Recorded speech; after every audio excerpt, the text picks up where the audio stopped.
سلام به همه دوستان و همراهان عزیزم. امیدوارم زندگیتون سرشار از حضور خداوند باشه و بدونید بالاترین تهدید برای موفقیت هاتون بی‌حوصلگیه. این که با خودتون بگید الان حسش نیست، الان حوصله ندارم، باشه فردا انجام میدم، باشه یه وقت دیگه انجام میدم و بخواید کارهاتون رو به زمان دیگه موکول بکنید، در واقع رسیدن به اهداف و موفقیت هاتون رو دارید به تأخیر میندازید. پس سعی کنید با تمام بی‌حوصلگی هاتون هر کاری رو در زمان خاص خودش به انجام برسونید. با هم آماده میشیم برای گرفتن فال امروز. هر نیتی که در ذهنتون دارید، نیت کاری، تحصیلی، احساسی، هر نیتی که دارید انجام بدید. تا چند ثانیه دیگه میریم سراغ دیوان و من غزل و تفسیرش رو براتون میخونم.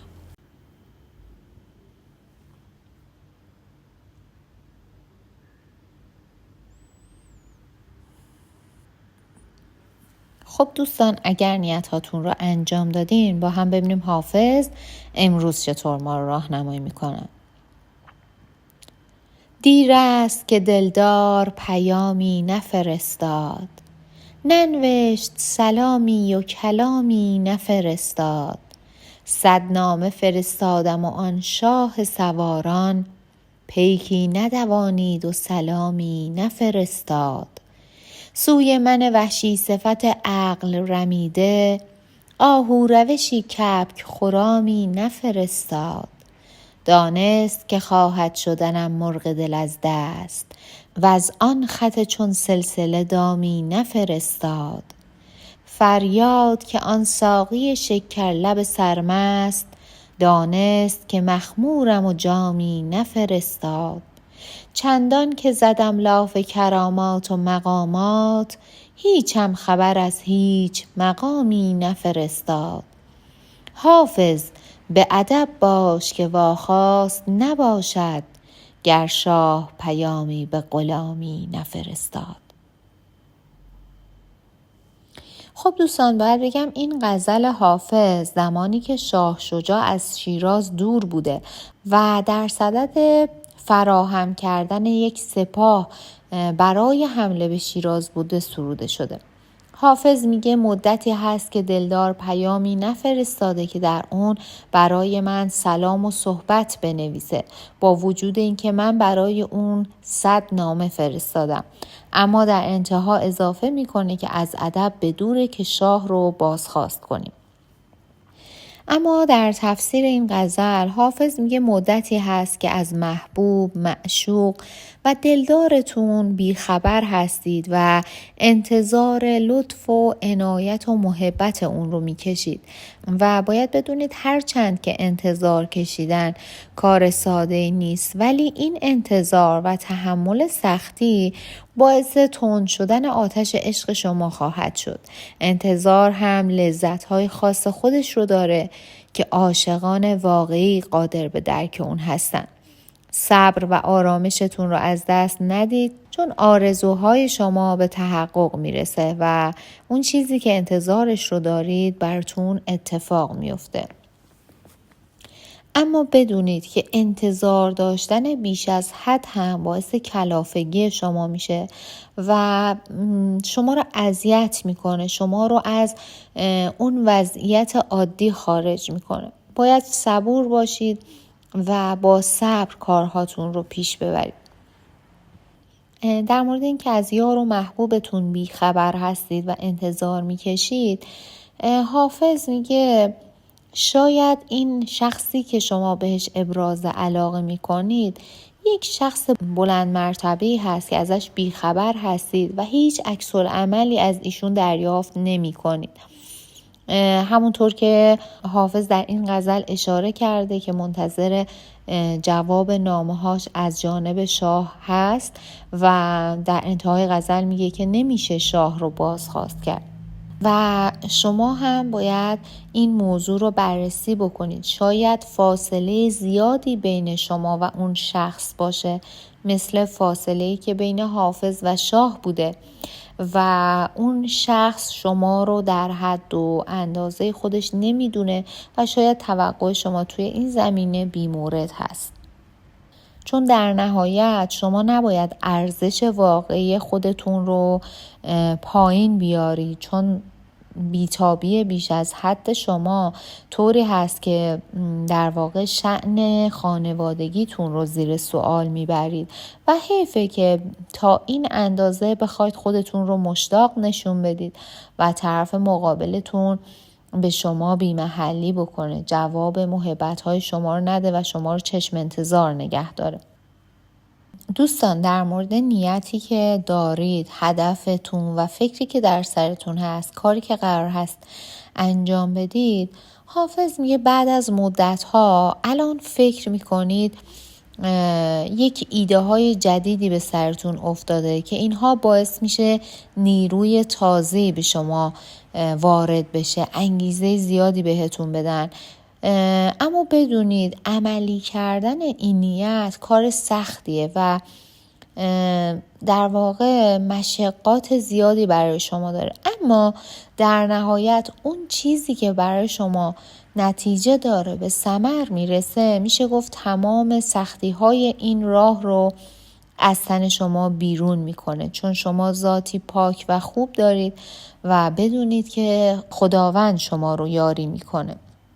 و اگر سر دوراهی قرار گرفتید و نمیدونید چه باید بکنید، بدونید که تردید و شک عامل شکسته. توی این مورد تصمیم بگیرید، انتخاب کنید، وقت شناس باشید و اقدام کنید. و به قول یک بزرگی این رو به یاد داشته باشید که سفر هزاران کیلومتری با یک قدم آغاز میشه. تا شما قدم اول رو در راه هدفهاتون بر ندارید، هیچ اقدامی انجام ندادید. شاید قدم اول سخت ترین قدم باشه، چون باید تصمیم نهایی خودتون رو بگیرید و پا در یک راهی بذارید که میدونید با چه سختی ها و با چه موانعی مواجه میشید. اما تا قدم اول رو بر ندارید، مطمئن باشید که عملاً هیچ کاری نکردید و چطور توقع دارید که زندگی شما یک تغییری بکنه و به چیزهایی که میخواید دست پیدا بکنید. بذارید دیگران هر چی میخوان بگن، شما با تحقیقی که توی این مورد میکنید، با راهنمایی عزیزانتون میتونید بهترین راه رو انتخاب بکنید و حرکت رو به جلوی داشته باشید. دوستان، حافظ میگه اگر کسی به شما خیانت کرده، خیانت کاری، خیانت احساسی، خیانت در امانت، هر چیزی، مطمئن باشید تا 3 وعده دیگه ممکنه 3 روز، 3 هفته، 3 ماه یا 3 سال باشه. دستش برای شما رو میشه، دستش برای اطرافیان رو میشه و سزا و صدمه این کاری که انجام داده رو خواهد دید. اون شخص رو به خدا واگذار بکنید، خودتون رو از این ناراحتی رها بکنید و ببینید که چطور سزای کارهای ناشایستش رو میبینه. دوستان، اگر قصد انجام معامله رو دارید، این معامله براتون یک ملاقات و یک برخورد خوب رو به همراه داره و براتون سودآوره، میتونید انجام بدید. اما ممکنه در این بین افرادی به شما قولهایی بدن که باید بدونید این قولهایی که به شما میدن پوچ هست، بی پایه و اساس است. شما روی قول هیچ کسی حساب نکنید و کار خودتون رو انجام بدید. نگران هیچ چیزی نباشید. چیزی که میخواید به دست خواهید آورد. و دوستانی که برای بیمارشون نیت داشتن، باید بگم به امید خدا شفا برای ایشون حاصل میشه. دوستانی که نیت ازدواج داشتن، باید بگم ازدواج براتون اتفاق میفته. و برای دوستانی که نیت طلاق داشتن، باید بگم با حوصله باید اقدام بکنید، با صبوری باید اقدام بکنید و آهسته و پیوسته توی این راه قدم بردارید. ناامید نشید، خسته نشید، کارهاتون رو طبق روال قانونی پیگیری بکنید و بدونید به نتیجه خواهید رسید.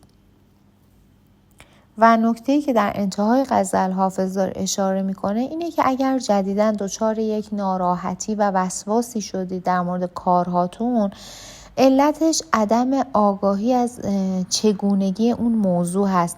نمیدونید چطور باید این مسئله رو حل بکنید یا چطور پیش ببرید این موضوع رو، در حالی که با کمی صبر، با کمی تحقیق در این مورد، با کمی پرسجو میتونید به اوضاع مسلط بشید و خیلی راحت کارها رو برای خودتون انجام بدید و پیش ببرید. جای هیچ گونه نگرانی برای شما نداره. از صمیم قلب سپاسگزارم که تا پایان این ویدیو با من همراه بودید.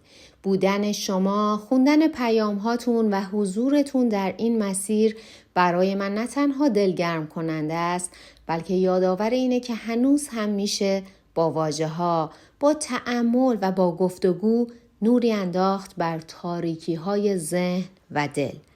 یادتون باشه هر بار که برای یادگیری، آرامش یا حتی یک لحظه مکث در میان روزمرگی هاتون وقت میذارید، در واقع دارید به خودتون احترام میذارید. این یعنی شما در مسیر رشد هستید و این بسیار ارزشمنده. اگر این ویدیو براتون مفید یا الهام بخش بود، حتما به ویدیوهای دیگه کانال هم یه نگاهی بندازید. شاید پاسخ سوالی که مدت‌ها در دلتون دارید در یکی از این ویدیوها پنهون شده باشه. با من همراه بمونید، چون این مسیر آگاهی و آرامشه و قرار هر بار عمیق‌تر این راه رو طی کنیم. تا دیدار بعدی، برکت، آگاهی و آرامش در وجودتون جاری باد.